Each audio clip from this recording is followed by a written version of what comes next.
August arrived like every other new year on the farm, with grass waiting, cattle fed, and machinery needing fuel. To me, it was just another season beginning. Another year of work, another set of fields, another list of jobs. But looking back, there was something different in the air. Not louder, not dramatic, just a quiet feeling that the farm had reached a place I used to dream about. Morning, boss. I've got the mower hitched and I'm heading for field 98. Grass is looking thick this year, especially Arthur's old field. I reckon we're going to pull a serious amount of hay out of this lot. Morning, Freddie. That sounds good. I'll jump on the tedder and follow along behind you. We'll make all of it into hay this month. Big square bales, nice and clean. Field 54 gets its first proper cut as part of U-Tree, so let's see what it gives us. I still can't believe that field's ours now. Feels like every time I look up, this farmer's grown another arm. It has. Expensive arms, mostly. I'll meet you out there. I climbed into the tractor, hitched onto the tedder, and headed down to the field. Freddie was already cutting by the time I arrived, the mower laying grass down in clean, wide strips. It's funny how normal it all looked now. Big machinery, big fields, Freddie working ahead, me following behind. Years ago, one mower and one small tractor felt like a mountain. Now it was just Tuesday with more diesel. Ethan, I thought I'd check you were still alive. Haven't heard from you in a while. And when I don't hear from you, I assume you've either bought another Claas or been buried under sheep wool. Bit of both, really.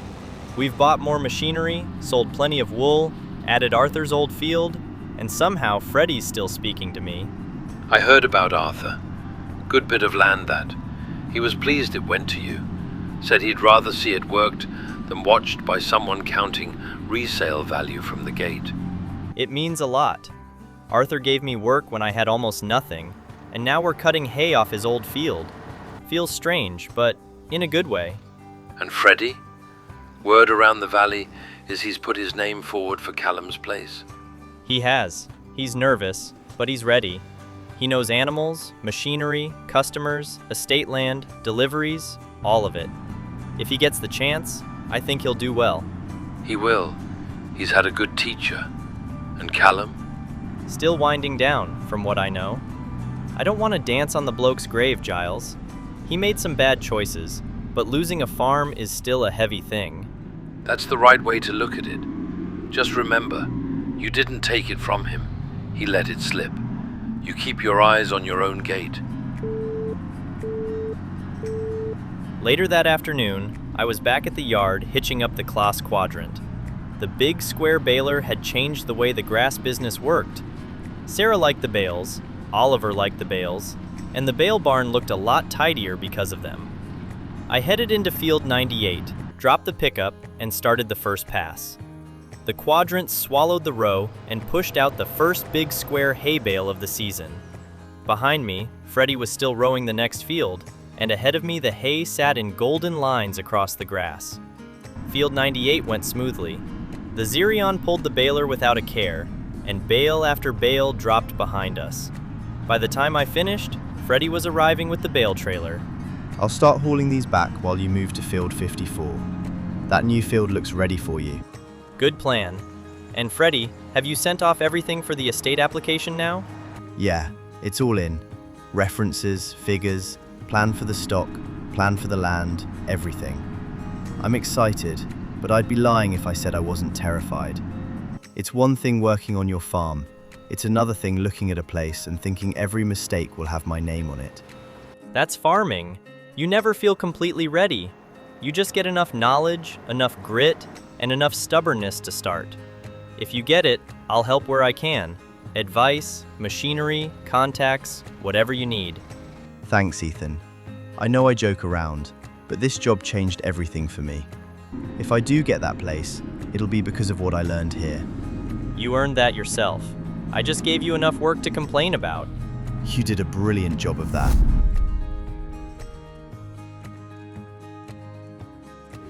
September came in with the hay safely stacked, the new field finally doing its share, and Freddie already out in the crop fields before I'd even finished looking across the yard. August had been grass, bales, and a lot of thinking about Freddie's future. September was back to customers, cultivation, and getting next year's crop into the ground. Morning, boss. I'm out cultivating the first field now. Ground's working nicely. Once this one's done, I'll move straight over to the second. Sounds good. I've got some bale deliveries to do while you're on that. Oliver's getting 8 big square hay bales, then I'll come back, load 12 for Sarah, and after that, I'll grab the cedar and follow you in with wheat. Wheat this year, then? Wheat this year. Canola treated us well, but wheat gives us grain and straw. And with the cattle numbers we've got now, that straw's worth having. Good plan. I'll get the fields ready. You go and keep the horse people happy. I climbed into the tractor, hitched onto the bale trailer, and made my way to the barn. 8 big square hay bales were already loaded and strapped down, sitting there like a neat little stack of money. Since we moved into square bales, the delivery side of the farm had felt cleaner. Easier to stack, easier to move, easier to sell, and customers like Oliver and Sarah both preferred them. The drive to Oliver's yard took me through the village and up past the roads we'd used for years. His place looked much calmer than it had during the Callum mess. The horses were out, the yard was tidy, and the hay storage was open and ready. I backed the trailer into position, unstrapped the load, and unloaded all 8 bales into his storage area. Oliver had wanted a steady stockpile, and I didn't blame him. After nearly losing trust in suppliers, then nearly losing a hay barn, a full shed probably felt like peace of mind. The payment came through not long after, putting us up to around 302,000 pounds. Not bad for one delivery before lunch. By the time I got back to Yew Tree Farm, Freddie had finished the first field and was heading into the second. I parked by the bale barn again and loaded the next order. 12 big square hay bales for Sarah's livery yard. Her place was a different sort of customer to Oliver. Cleaner, tidier, more particular, and the sort of yard where everything had a place and a label. That made it a good client to have, but also one we couldn't get sloppy with. I strapped the load down and headed out again. Sarah's yard looked immaculate when I arrived. Fences painted, horses settled, gravel clean, not a bale or bucket out of place. It reminded me why she hadn't wanted round bales all those years ago. She knew exactly what suited her setup, and now, finally, we could supply it. I pulled into the delivery area, backed up to the storage shed, and unloaded the 12 hay bales into a clean stack. Another payment came through, and the bank climbed to around 315,000 pounds. 2 customers sorted, and the day wasn't even close to finished. Back at Yew Tree, I dropped off the bale trailer and hitched onto the cedar. Freddie had done his bit well.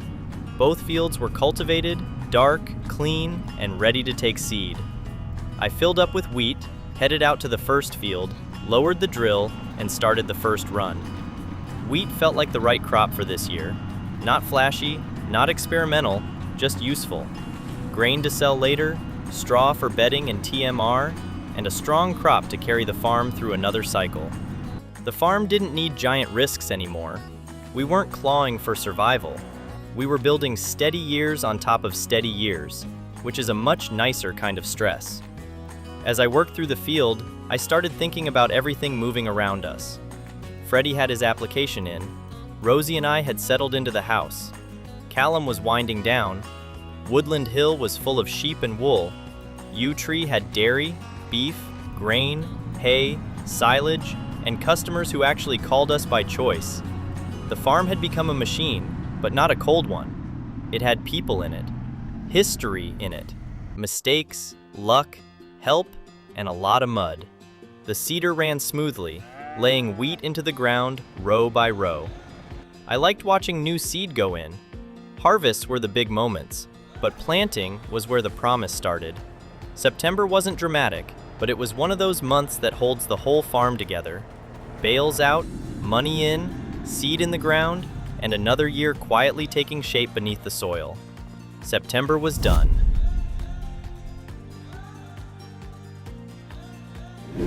October arrived cold, clear, and surprisingly organized. The wheat was in the ground, Freddie had the animals ticking over, and for once, the farm wasn't screaming for a new machine, a new field, or another emergency fix. We had milk ready to sell, cattle ready to move on, and a bank balance that was starting to look almost unreal. The dairy tank was full again, sitting at 50,000 liters, so I'd called the milkman first thing. By the time I walked across the yard, the tanker had already pulled in and was parked beside the dairy barn, hoses connected, pump running, and another month of milk turning into money. But the milk wasn't the only sale happening today. The beef side had filled up again, and it was time to make room. I'd spoken to Evan the butcher, and instead of dragging the animal trailer up and down the road all day, he'd sent a lorry to collect the cattle in one go. There were too many to mess around with small trips, and at this stage of the farm, saving time mattered as much as saving money. I made my way over toward the beef paddock, past the fences, and down to where the lorry had backed in. The cattle were ready. 59 of the older beef cows were going today, along with the older group that needed clearing to give the younger animals space to grow. They were worth good money, around 2,500 pounds each, and the pen needed breathing room before the next lot came through. Still, it's never just numbers when you've raised them here. I stood by the gate for a moment while the lorry was loaded. These animals had been part of the farm for months, some for years, and they'd helped build everything around us. The beef business had become one of the strongest parts of Utree, but it only worked if we kept it moving. Calves had to become young stock. Young stock had to grow. Older cattle had to be sold, and the cycle had to carry on. But once the cattle reached the market and Evan's payment came through, that number jumped. I spent the next little while doing small checks around the farm. The young stock had more space, the dairy cows were quiet, the milk tanker had gone, and Freddie was still getting feed moved around like nothing had happened. Then the payment landed. 516,000 pounds. I just stood there looking at the figure for a second. 500,000 pounds in the bank, milk sold, cattle sold, pens cleared, and no giant purchase plan to swallow it all straight away. That was the strangest part. For years, every bit of money had somewhere to go before it even arrived. Now, for once, the farm could breathe. Later, I headed back to the house. Rosie was in the kitchen when I walked in, and I must have still had the look on my face because she noticed straight away. That either went very well, or you've accidentally bought another tractor and you're trying to look innocent. No tractor this time. Milk's gone, cattle are sold, and the bank's sitting at just over 500,000. Ethan, that's incredible. You do realize that, don't you? I do, I think. It's just strange. I spent so long chasing the next payment that I don't always know what to do when the farm's actually ahead. Maybe you enjoy it for 5 minutes before finding another job. 5 minutes sounds ambitious. We left it there for the day. No drama, no big speech, no new plan. Just milk sold, cattle moved on, and the farm stronger than it had ever been. October was done.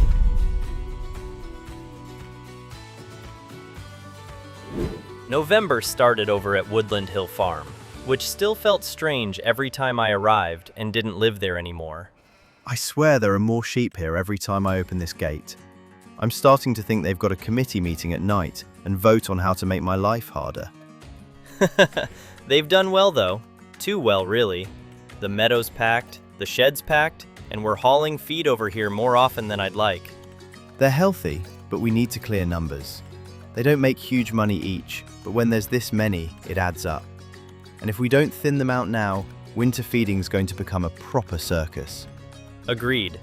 We'll sell the extras, keep the main flock strong, and give the meadow a bit of breathing room. Once that's sorted, we'll get back to Utree. Grass is ready again, and this time I want silage as well as hay. Good.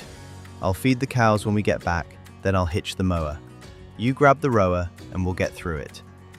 Once the sheep were sorted and the numbers were back under control, we headed back to Utree Farm. November wasn't just another hay month. With the square baler and wrapper now part of the setup, we could finally make proper square silage bales as well. That meant a bit more work after baling, but it also meant more value sitting in the barn later.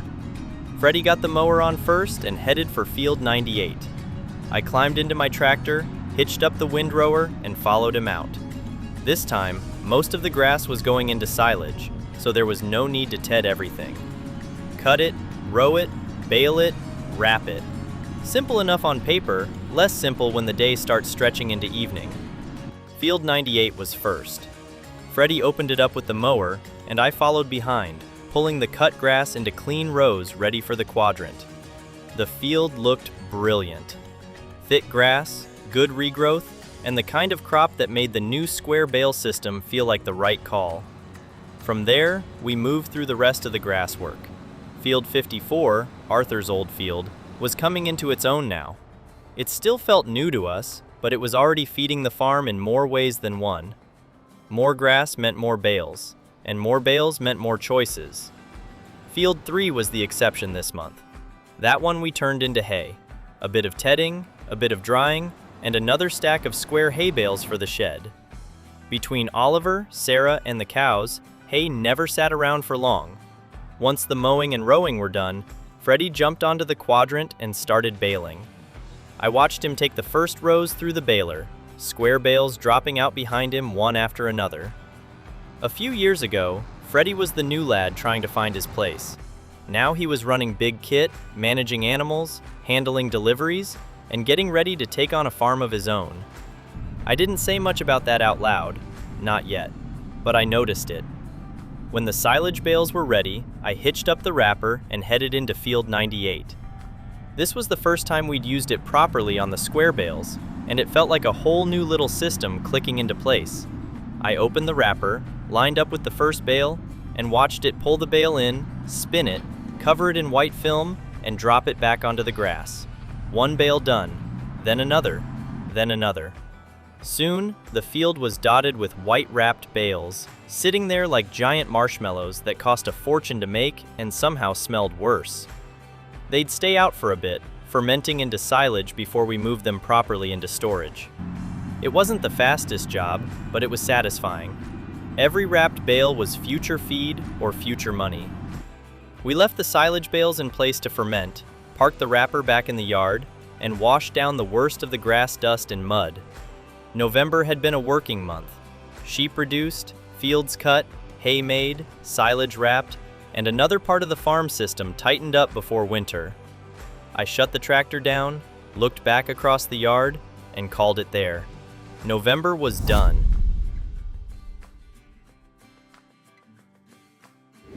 December settled over the farm with cold air, quiet fields, and the kind of winter light that makes every shed look older than it is. The grass work was done for now, the wheat was in the ground, and the wrapped bales from November were slowly turning into silage. It felt like the farm had finally started storing more than it used. More feed, more stock, more money, and more breathing room. I started the month at the bale barn, just checking what we had in front of us. The square system had changed everything. For once, winter didn't feel like something we were scraping through. It felt prepared. Freddie was already climbing into the saddle track while I walked across the yard. Morning, boss. I'll take the slurry tanker out and start putting nitrogen into the wheat fields. They were looking hungry when we checked them, so this should wake them up a bit. Sounds good. I'm going to head over to Woodland Hill for a look around. We haven't spent enough time there lately, and I want to check the sheep and wool before spring. No problem. I'll get the slurry down and try not to make the entire valley smell like progress. I took the pickup over to Woodland Hill Farm, and as soon as I pulled through the gate, it hit me how much the place had changed. This used to be the big, scary step. The estate lease, the sheep, the woodland, the rent, the pressure of proving we could actually run more than one yard. Now, it was just part of the business. But that didn't make it less important. The sheep barn was busy, the meadow was full, and the wool stacks were already building up again, ready for April. That old grass meadow had turned into a sheep paradise. Years ago, I stood here wondering if taking Woodland Hill was too much. Now, it was one of the reasons the whole farm worked. The sheep, the wool, all of it started here. This place had given us a way forward when yew tree wasn't even part of the story yet. I missed living here sometimes, but not in a sad way. More like you miss an old jacket that got you through bad weather. After a while, I stopped staring at the past and headed back to yew tree. There was still work to do, and we had grain in storage that needed selling. Back at the yard, I hitched onto the grain trailer and pulled up beneath the silo. We had 87,500 liters of canola sitting in storage, and prices were good. around 1,000 pounds per 1,000 liters. That was too good to ignore. The first load filled the trailer with 22,500 liters. I pulled out of the yard and headed down to the mill, watching Freddie in the distance working slurry into the wheat fields. It was a nice feeling, seeing someone else carrying the farm forward while I handled another job. It wasn't all on me anymore. At the mill, the first trailer load tipped out and brought in around 25,000 pounds. That sound of grain unloading never gets old. It's months of work turning into money in a few seconds. Then it was back to the farm for another load. And another. Each trip felt the same, but the bank kept climbing. Fill the trailer, drive to the mill, unload, turn around, and head back. By the time I was on the final run, the bank was already pushing past 700,000 pounds. The last load was just under 20,000 liters, and when it tipped into the grate, the final payment came through. 724,000 pounds in the bank. I sat in the tractor for a moment after that, looking at the number. Not because we needed to buy anything. That was the strange part. The tractors were there, the combine was there, the balers were there, the cows were producing, the sheep were working, the customers were happy, and the fields were planted. There wasn't some urgent purchase waiting to swallow the money. For the first time in years, it felt like the farm wasn't chasing the next step. It had become the thing I was trying to build. As I drove back, the light was fading, and Freddie was still out in the field, the saddle track moving slowly through the winter gloom. Slurry going down, wheat being fed, money in the bank, bales in the barn, cows in the sheds, sheep on the hill. December didn't need a big ending. It already had one. We weren't surviving anymore. We were farming. December was done.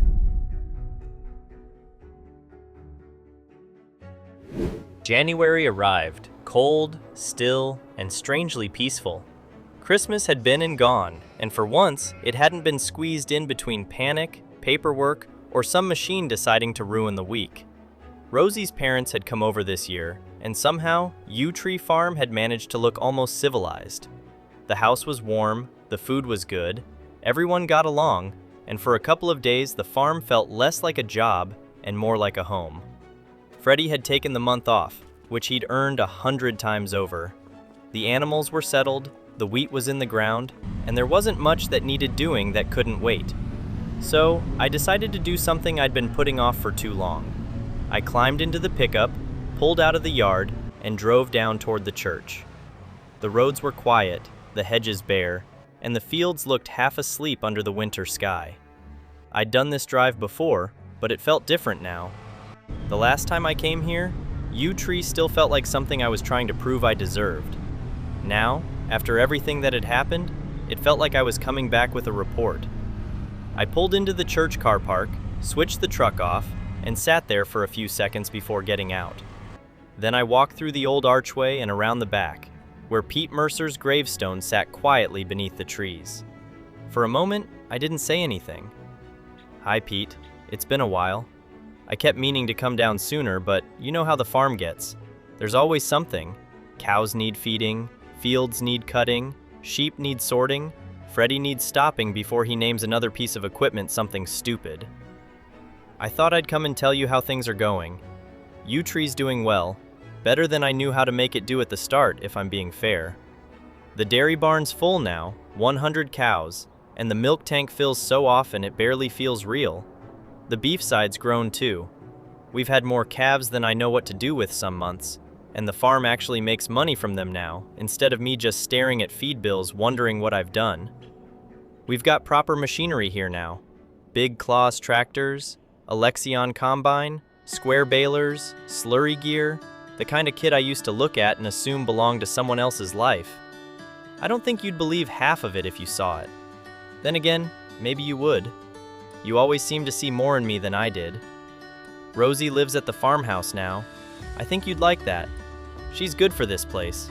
Good for me too. She makes the house feel like someone actually lives in it, not just like a muddy man comes inside occasionally to eat toast and worry about cattle. Her parents came over for Christmas, and it went well. The farm didn't embarrass me too badly, which feels like a seasonal miracle. Freddie's still here too, though maybe not for much longer. He's got a chance at his own farm now. Callum's old place, actually. Strange how things turn. Freddie came in as a worker and somehow became one of the main reasons this whole thing works. He's blunt, loud, and acts like every sensible decision I make is personally offensive to him. But he's good. Really good. If he gets that place, he'll make something of it. I wish I could tell you it was easy, but it wasn't. Taking this farm on was harder than I ever admitted. There were months where I thought I'd ruin what you left me. Months where every building felt like it still belonged to you, and every mistake felt like I was letting you down. I didn't always know what I was doing. I still don't some days. But I kept going. We kept going. Woodland Hill's thriving, the sheep are everywhere, the wool business is strong, the fields are working, and Yew Tree feels alive again. Not frozen in the way it was when you left it, but not erased either. I've tried to build on it without burying what you made. None of this happens without you. Not the farm, not Freddie, not Rosie moving in, not the dairy, not the cattle, not any of it. You gave me more than land and buildings. You gave me a chance to become someone who could look after them. So, thank you. For the tractor at the start, for the work, for the trust, for Yew Tree, for believing I might be able to do this before I knew if I could. I stood there a little longer after that, with the churchyard quiet around me and the winter air biting at my hands. There wasn't anything else to say. Pete had given me a farm, and somehow, year by year, it had become a life. I walked back through the archway, climbed into the pickup, and headed home. January was done.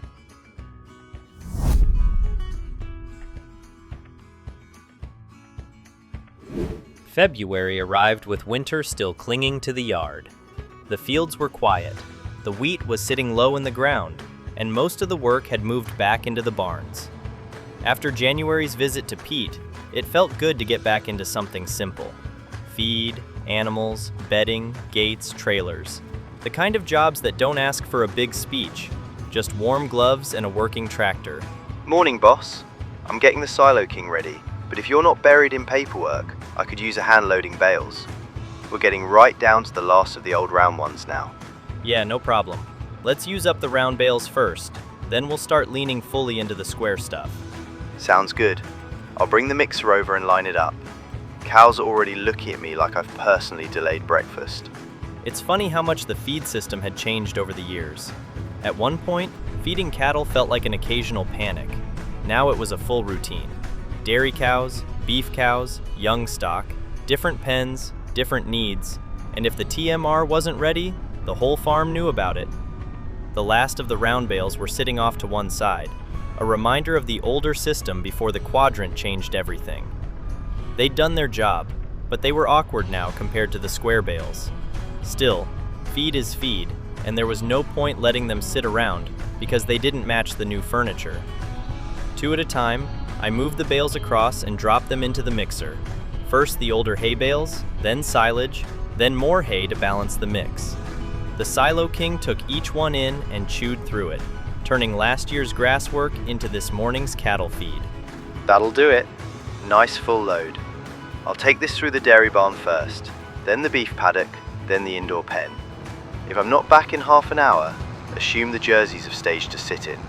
Try not to negotiate with them. They already think they run the place. They do run the place. We just drive the machines.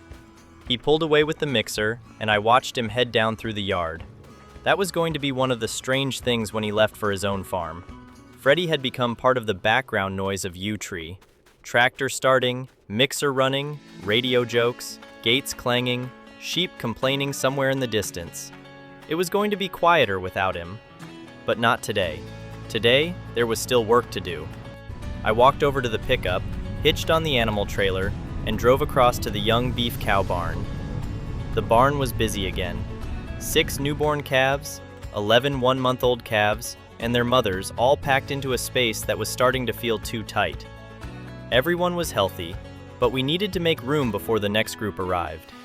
At first glance, it looked like a selling job, but it wasn't. These weren't animals going out of the system. This was just moving them into the right place. The calves were strong enough. The mothers were settled, and the big beef paddock had the room they needed. Just steady gaits, quiet movements, and enough patience to stop the job becoming a mess. The first load went down to the big paddock and unloaded cleanly. The calves stepped off beside their mothers, a bit unsure at first, then quickly settled once they found familiar sides and fresh space. I headed back for the second group and did the same again.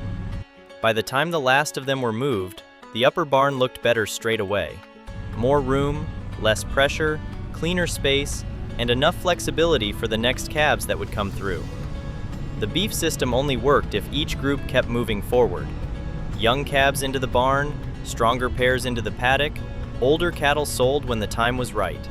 One slow shuffle after another, but it kept the whole thing alive. Freddie was finishing the feeding as I parked the trailer back in the yard. All cows fed, no riots, no injuries, and only one Jersey gave me a look I'd describe as legally threatening. Good work. I've moved the mothers and calves down to the paddock, and the upper barn's got room again. That should keep us ahead for a bit. Ahead? On a farm? Dangerous words, boss. He was right, of course. But for once, it did feel like we'd kept ahead of it. The cattle were fed, the calves were moved, the barns were tidier, and winter was nearly behind us. I parked the pickup by the house, shut the door, and headed inside to warm up.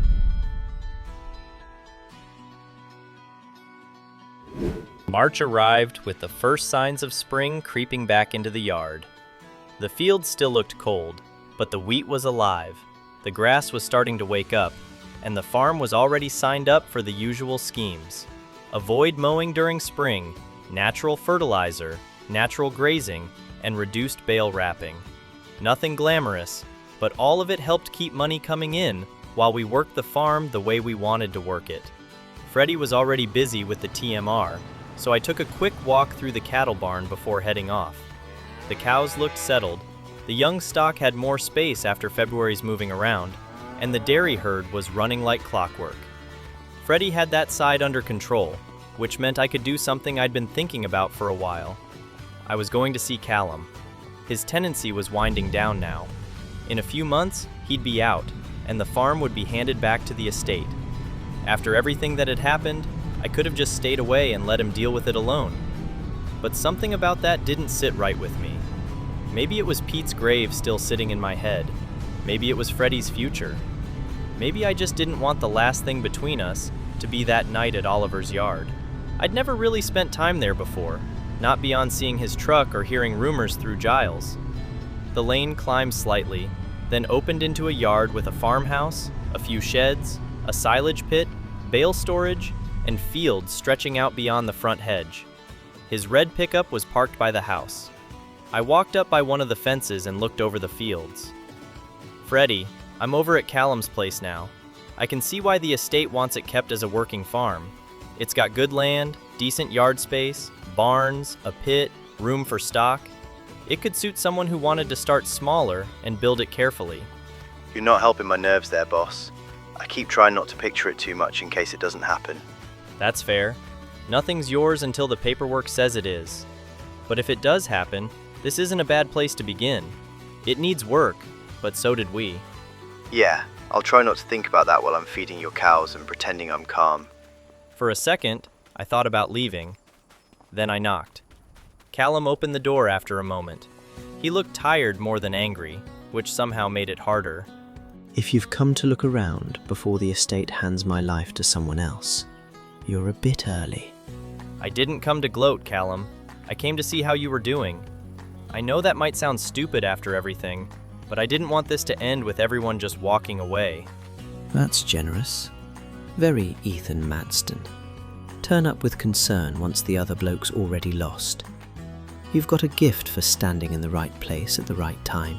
I've had luck. I won't pretend I haven't. Pete leaving me Yew Tree changed my life. Woodland Hill changed it before that. But I also worked every day to keep those chances from falling apart. You had a chance here too. I know. That's the worst bit. Everyone thinks I don't know. I know I made a mess of it. I know I let things slide. And I know Oliver's yard was... it was too far. I was angry and stupid, and I wanted someone else to feel small for once. You could have hurt people. Horses too. You know that. Yeah, I know. I tell myself I wasn't going to light anything, and maybe that's true. But it doesn't make standing there with diesel any less insane. I've had a lot of time to think about that. What happens after the lease ends? I don't know. Sell what I can. Move somewhere cheaper. Take work if I can get it. Start again, if anyone's stupid enough to let me near a farm after this. I'm not asking for sympathy. I know what people think of me. Then prove them wrong somewhere else. Not by fighting everyone. Not by blaming me or Rosie or the estate. Just take whatever comes next and do it better. You make it sound simple. It's not. Starting again is horrible. But it's still better than staying angry until there's nothing left. If Freddie gets it, he'd better look after it. He will, if he gets the chance. Course he will. Everyone's always better when they're standing next to you. No. Freddie's good because he worked to be good. Same as you could've. I drove back to Yew Tree with the farm waiting over the hill, Freddie still on the yard, Rosie at the house, and spring starting to push through the fields.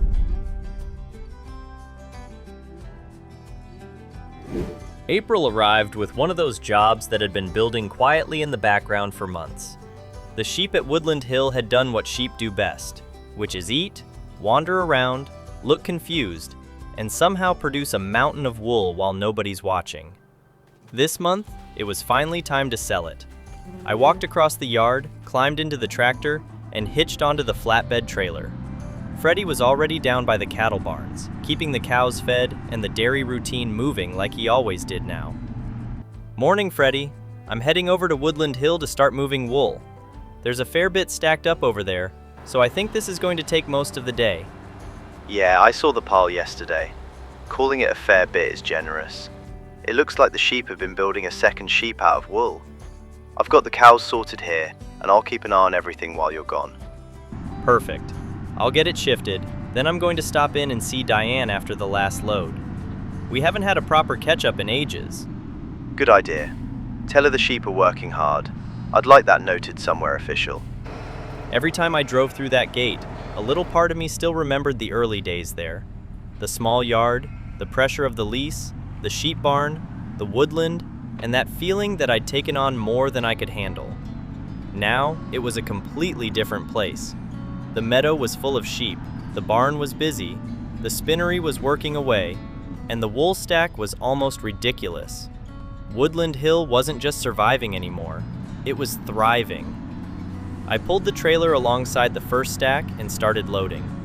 Pallet after pallet went on, strapped down tight, and then I headed off to the farmer's market. The first load sold for around 25,000 pounds, and just like that, the day already felt worth it. Then I went back and did it again, and again. The job became a rhythm.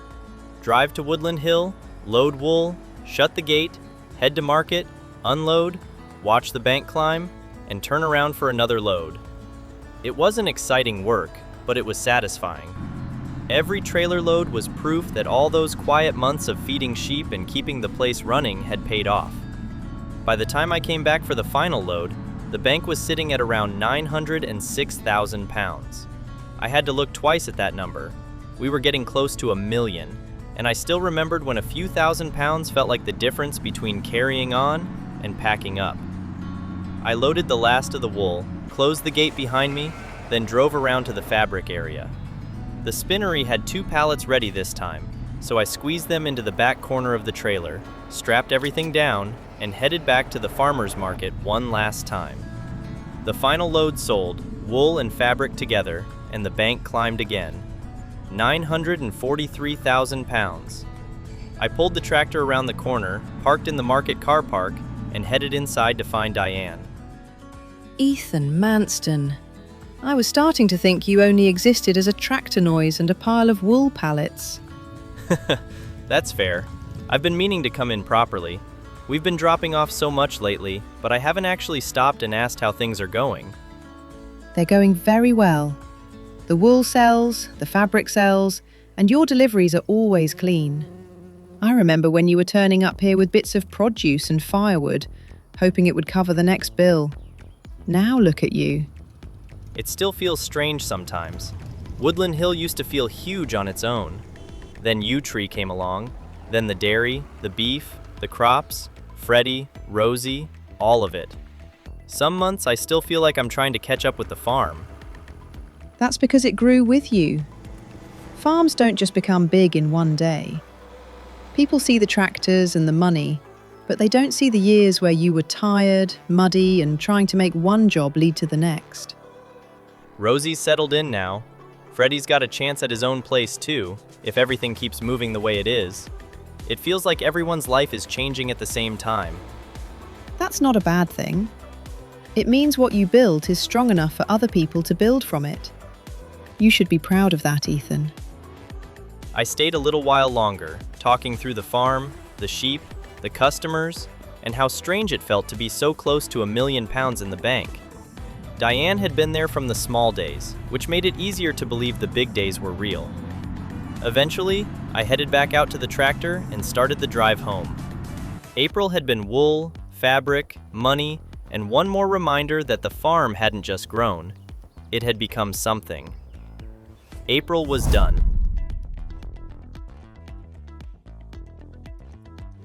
May arrived with the farm sitting in one of the strongest places it had ever been. The wool money from April had pushed us close to a number I'd never really imagined seeing, and the whole place felt like it was running with a rhythm now. I walked out of the house with around £950,000 in the bank, which still sounded ridiculous. Freddie was already out early, of course, feeding cows, checking the dairy herd, and doing the milking like he did most mornings now. Somewhere along the way, that had become his routine. He knew the cows, knew the timings, knew the little problems before they became bigger ones, and I trusted him with it completely. It was time for actual work. We had bale deliveries to do. Sarah and Oliver both needed stock, and after the square bale setup proved itself, these deliveries were starting to feel like a proper part of the business. I climbed into the big tractor, hitched up the flatbed trailer, and headed over to the bale barn. The order was a decent one. 8 big square silage bales and 18 big square hay bales. Plenty of weight, plenty of value, and exactly the kind of load that made me glad we'd moved away from trying to shuffle round bales everywhere. I jumped into the telehandler and started loading, stacking the hay first, then the silage bales, keeping the trailer balanced and tidy. Once everything was strapped down, I climbed back into the tractor and headed out toward Oliver's place. His yard looked calm when I arrived. Horses in the paddocks, storage area clear, everything back to normal after the mess Callum had dragged to his doorstep.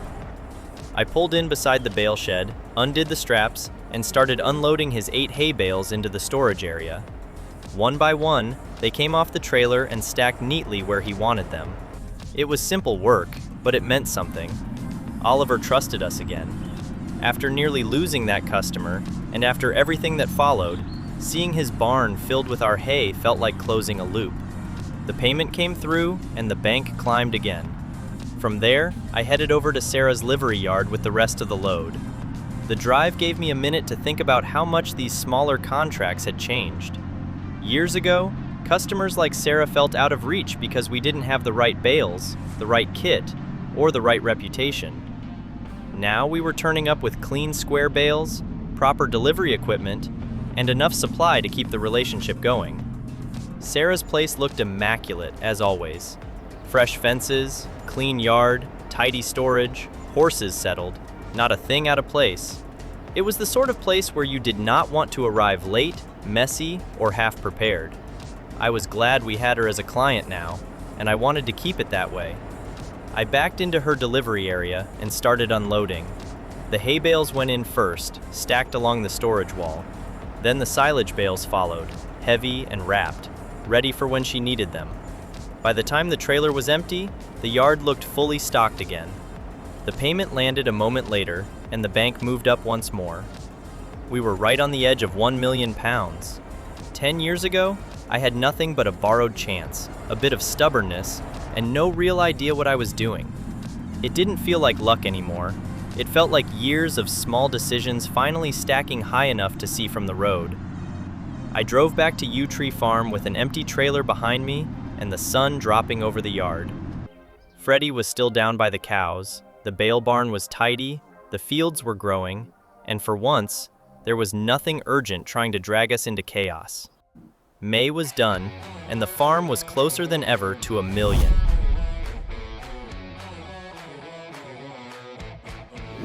June arrived with the farm looking almost too settled. The wheat was standing strong in the fields, the bale barn was stocked, the cows were quiet, and the milk tank was full again. 50,000 liters, ready to go, so I'd called the milkman before breakfast.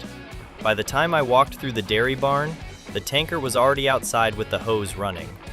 Freddie had done the milking early, like he did most mornings now, and the whole system was moving without me needing to chase every little job.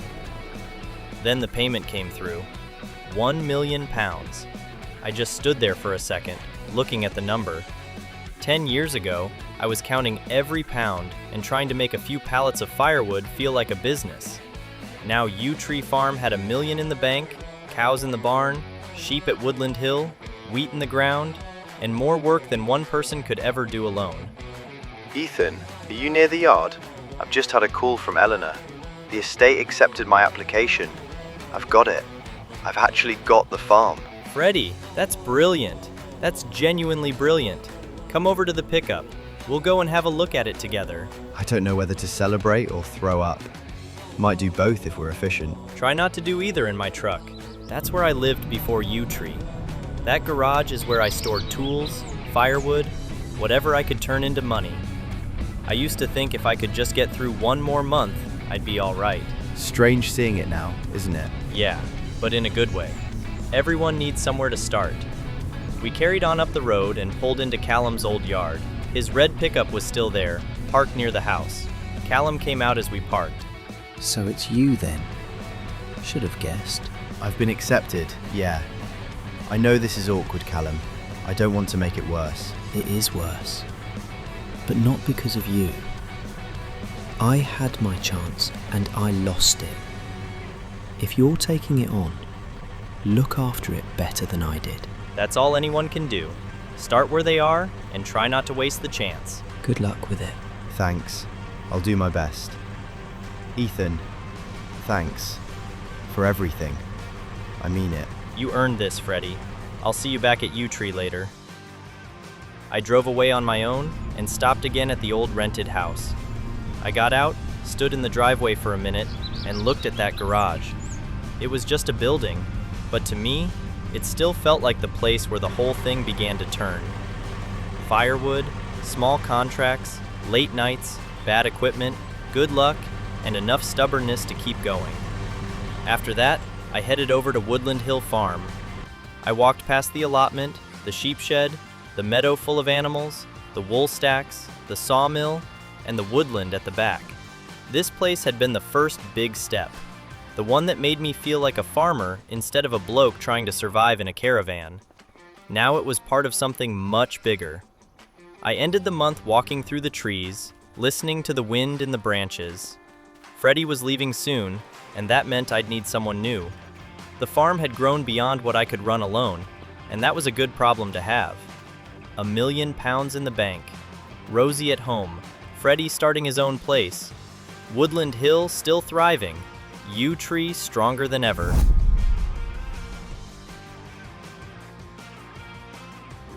July arrived like any other month on the farm, but it didn't feel small.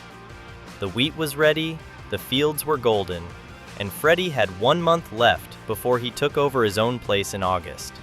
To him, it was the end of a job. To me, it felt like the end of an era I hadn't quite prepared myself for. Morning, Freddie.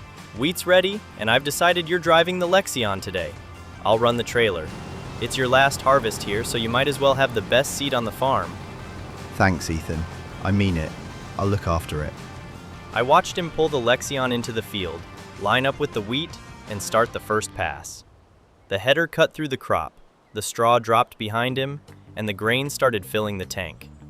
After all the jokes, all the radio chatter, and all the jobs he'd done across this farm, seeing him in that combine felt right. I walked back to the yard, climbed into Freddie's tractor, hitched the grain trailer, and headed out to meet him. I didn't take the big Zerion. Today wasn't about power. It was about letting the farm hand one chapter over to the next bloke. Once the first tank was full, I pulled alongside and he unloaded into the trailer. You know, when I started here, I thought I'd just be shifting bales, chasing sheep, and trying not to annoy you too much. You did all three very well. I learned more here than I ever expected. Not just machinery and cows and fields. How to keep going when the list doesn't end. How to talk to customers. How to fix mistakes without pretending they didn't happen. You've been more than a boss, Ethan. You've been a friend, even when you're buying tractors too big for your own buildings. You've earned everything that's coming next. That farm isn't a gift, it's a chance, and you're ready for it. U-Tree's going to miss you, though. I might even have to find someone else to argue with. Good luck.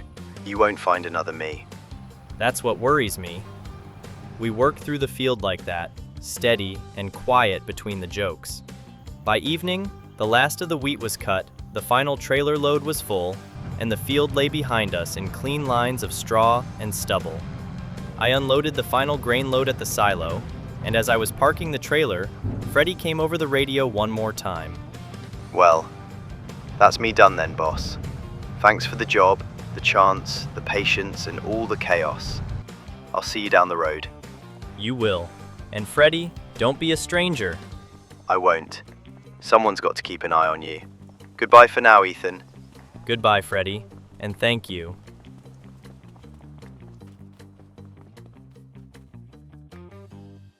Later that month, Rosie and I went to Toby Carvery. It felt right. This was where we had one of our early dates, back when I was still trying to work out how to be a farmer, a boyfriend, and a functioning adult at the same time. You've been quiet tonight. Harvest tired or thinking tired? Both. Freddie's leaving, the farm's hit 1 million, and I keep thinking about how different everything is from when I started. Different in a good way, though. You've built a life here, Ethan, not just a farm. That's what I've been thinking. I started all this trying to survive 1 month at a time. Then Pete changed everything. Freddie helped carry it. You made it feel like home. And now, when I picture the future, you're in every bit of it. Rosie, I don't want this farm, this house, or whatever comes next without you beside me. So, will you marry me? Yes, of course I will. You absolute nightmare of a farmer, yes. After that, things didn't end. They carried on. That's the strange part about stories like this. The camera stops, but the work doesn't. The cows still need feeding, the wheat still needs selling, the sheep still need watching, and somewhere down the road, Freddie's starting his own battle with mud, money, and machinery. As for me, I'll keep farming U-Tree and Woodland Hill. I'll find a new worker. Rosie and I will plan a wedding. The fields will keep turning from green to gold and back again. I came here with nothing, trying to build a farm. Somewhere along the way, I built a life. And that's where we'll leave it.